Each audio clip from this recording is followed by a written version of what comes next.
All right, folks. Today we are in the creative corner with Dr. Ike Mason, who is about to tell us how he's gonna turn an idea and turn it into a business. Now, Ike, every week when we come on the show, I like to ask creatives like how they're taking ideas, turn it to a money-making business. Me and you, we speak outside of this, so I know that you're doing big things. First of all, tell the people a little bit about you and this little doctor in front of your name. Like, tell us a little bit about that. Okay, well, good afternoon, everyone. Mush, thanks for having me on today.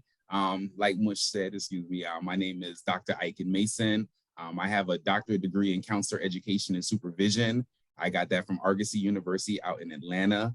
As far as work experience, I've worked as a professional school counselor for 14 years. I've been teaching on the collegiate level, teaching licensed professional counselors, marriage and family therapists, and school counselors in training. I've been teaching a lot of their counseling courses and supervision and things of that nature.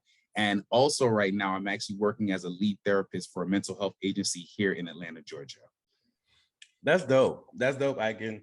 We're in the creative corner with Dr. Ike Mason, who is here to talk a little bit more about what he does. Now, you are a doctor who trains other people who are becoming therapists and whatnot. Is that correct? That is correct, So, yes.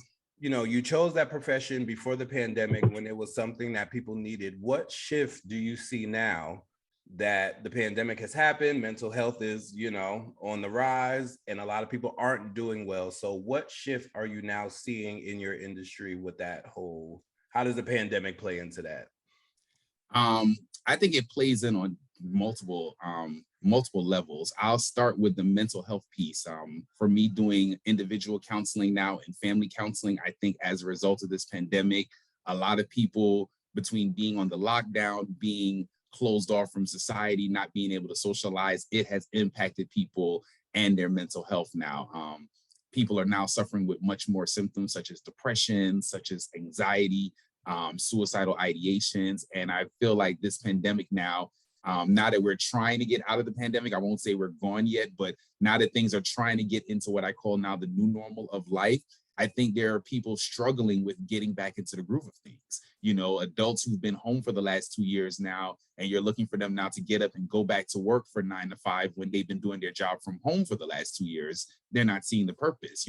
Students who've been home doing their schoolwork now have to go back to the rigid schedule of being in a school all day, and they're struggling with that. So I think that mental health is very important now because everybody responded to the pandemic differently. So Have you seen an increase in people wanting to step into roles like such as a therapist or a mental health counselor?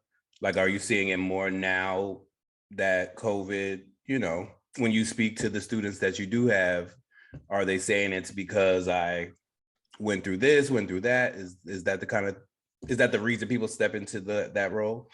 I think it's a combination of that. I will say since the pandemic, I think a lot of people realize that how they can give back or how they can help society or help their other people. Another common thing I've noticed with a lot of people who start these programs is they realize they've always been helpers. They've always been the person in their family that everybody comes to for advice, or they've always been the person that mediates their friendships, their friend relationships. So now they're realizing, okay, if I've been doing this for all my friends and family, why not be able to do this professionally? So I think that there's been a motivation, and especially like I said, over this time span during that lockdown when people were home, TV got boring, Netflix got boring. So a lot of people just spent a lot of time video conferencing each other and talking to each other and speaking about things that they were reflecting on.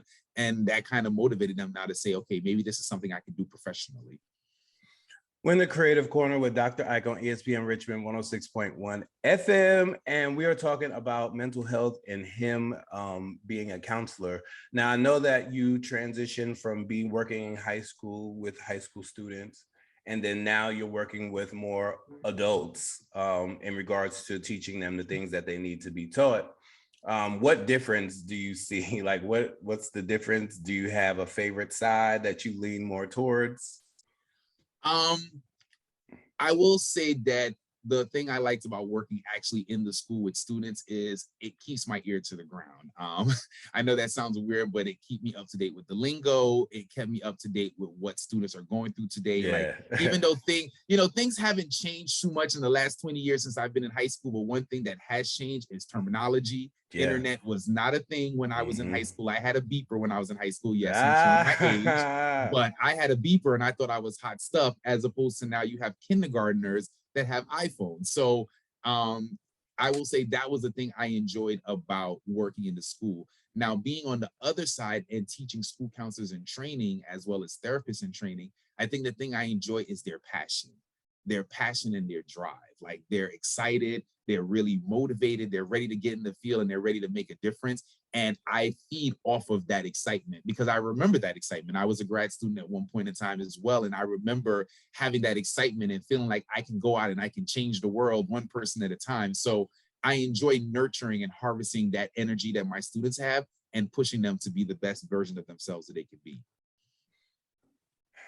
All right. On Creating Hustle, we like to ask people about their ideas and how they're taking them. So now that you've learned all this stuff, you have all this schooling behind you. Now you're taking your idea and you want to teach other people. So now you're planning the workshops that you have coming up. Tell us a little bit about the workshops and what your goal is now. Like, let's speak it now. So when they start happening, you can look back and say, okay, I said I was going to do that and I did it. So what are you looking forward to in the planning process and, with the upcoming workshops that you're putting on? Okay, excellent. All right, so let me start. Like I said, mentioned earlier, I have, like I said, 14 years of experience working in the school system, 4 years of experience working in mental health as a therapist, 4 years of experience working as a professor on the collegiate level. And I realized I've gained all this real life experience. This, of course, textbooks are important, and I don't want to sit here and minimize textbooks, but we all know that when you're living life, it's a combination of what you learn in the books as well as a combination of what you learn in real life and real experience. And my idea and thought process is I want to incorporate that now into workshops. When I was working full-time at one of my universities, part of our responsibility was we had to do presentations. We had to go to regional, state, and national conferences, and we present on different ideas. What are the best practices in counseling? What are some of the hot topics that's going on, especially multicultural counseling and things of that nature. So I've been doing workshops already. And the idea came up like, okay, I understand when people have their licensure for licensed professional counselors, every year or every couple of years, they have to continue getting CEUs or continuing education units to maintain their licensure. So my idea was, well, actually me and my colleague, Dr. Jules Ciarlis, our idea was, why don't we take some of these presentations and some of these workshops we did and actually turn them into workshops that licensed professional counselors can take so they can get their CEUs. So like I said, me and Dr. Ciarlis, we got together. We're working for the company that she founded. It's called Collaborative Learning, LLC.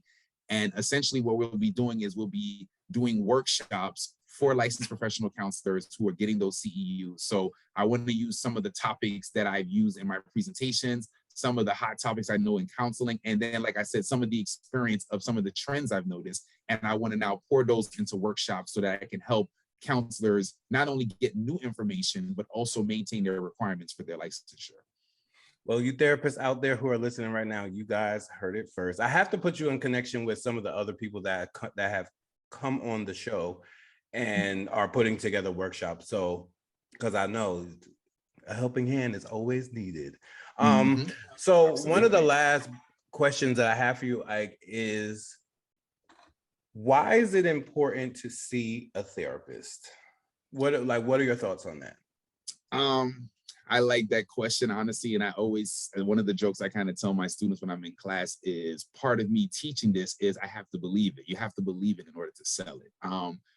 I think it's important now to seek counseling. Like I said, not even just, of course, the pandemic elevated things that were going on in people's lives, but I think as a society, we have grown to try to feel like we can handle everything on our own and we can do everything on our own, or even worse off, when issues happen, when trauma happen, when stressors happen, we try to just sweep it under the rug and keep it moving, or not try to show emotion, or not so that things are affecting us. And in actuality, it is affecting us.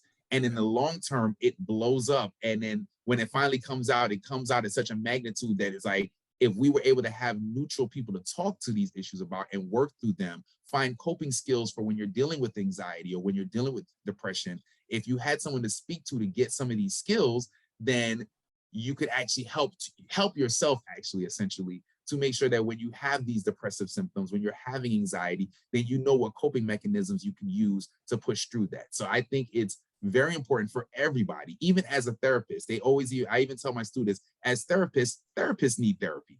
Counselors need counseling as well. So I don't want to seem like I'm exempt from this. I think that even I will benefit, or I know I would benefit from counseling, because I have my own issues. I have my own triggers and stressors that I'm dealing with, like everyone else in the world. But the importance of having that therapist or someone to speak to is, it's a neutral party. They're non-biased, they're non-judgmental. So you could be transparent, you could speak your truth to them, and they can give you the skills needed to help you through whatever issue or stressor that you're dealing with at the time. Ladies and gentlemen, you heard it first from the doctor. Well, thank you, Dr. Ike Mason, for coming onto Creative Corner, where we like to ask creatives, how did you take your idea and turn it into a business? Or for you, how are you taking your ideas and turning it into a business? So I want to thank you. So tell the people where they can hear you or find you on social media. Sure. So my Instagram is Dr. Ike 003. That's Dr.Ike003. You can hit me on Instagram, on Facebook. It's my first name, last name, Iken Mason, Ikone. Or if you want to send an email, old school, I'm iken.mason@gmail.com. All right. Well, thank you, Dr. Ike, for coming into the Creative Corner, where we like to ask creatives, how did you take your idea and turn it into a business? I will talk to you soon. All right. Thanks for having me.